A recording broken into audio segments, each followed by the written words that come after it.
Grizzlies fans, it's another episode of Talkin Grizz. I'm Kelcey. I am joined by Kerith Burke, the sideline reporter for the Golden Warriors with NBC Sports Bay Area. Kerith, whoo! You as excited? I know this is a big one. This is a big one. Tonight it is do or die. The winner of tonight's game makes it to the playoffs. The loser's season is done. So here's my first question for you. The Golden State Warriors lost their game against the Lakers to get here. The Grizzlies won their game against the Spurs to get here. So we're meeting, but two very different paths. Do you think that momentum is going to play any type of role tonight in tonight's game? I think any team will take any sort of emotional advantage they believe they have. I know the Grizzlies are proud of how they played against the Spurs. They are survivors. Now they think, all right, just one more game. From the Warriors' perspective, they are licking their wounds. They are angry. And they have home court advantage. With fans back in the building, you can really feel the fans. So I think both teams are looking for whatever edge they can get.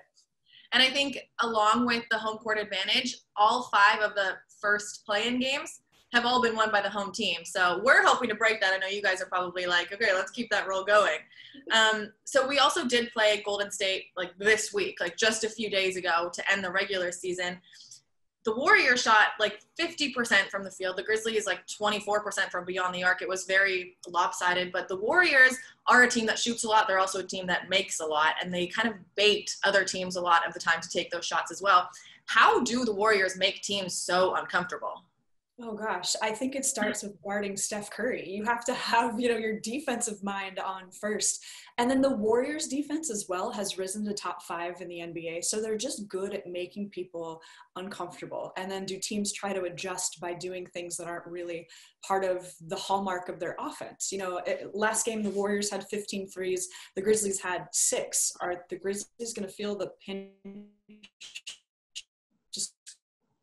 Might not be their identity, but desperate times are desperate measures. So what do you do?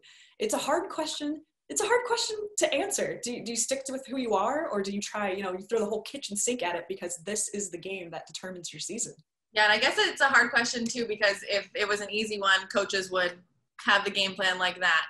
Okay, so then here's hopefully an easier one then that kind of narrows it in. The Grizzlies are going to try and stop or contain Steph Curry. He had 46 points against them earlier this week. That's kind of like the obvious. From the Warrior side, do you know who they go into this game looking at, hey, we got to stop this person, or we got to eliminate fast break points, or whatever it may be with the Grizzlies?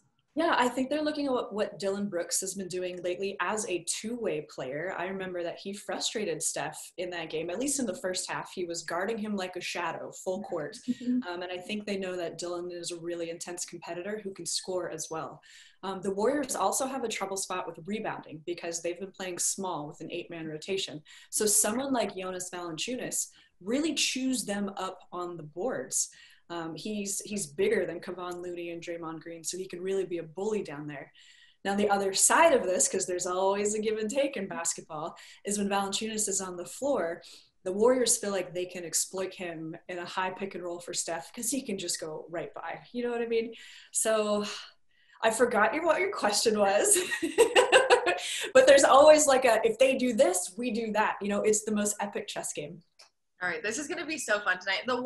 I know I said 3. The one thing that is like stuck in my mind is the fact that last time we played each other, we had more turnovers, but the Warriors had way more points off of those turnovers. So that's going to be like the key that's in my mind right now is like just take care of the ball and don't let you guys make every 3 that you take.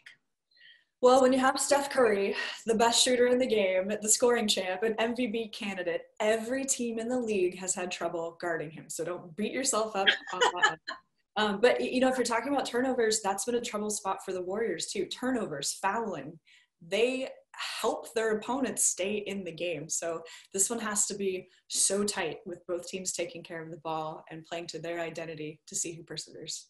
All right. Win or go home. Kerith, thank you so much for your time today. You're welcome. And Grizzlies fans, tonight's the night. You can get always all the covers on MemGrizz on social and on grindcitymedia.com.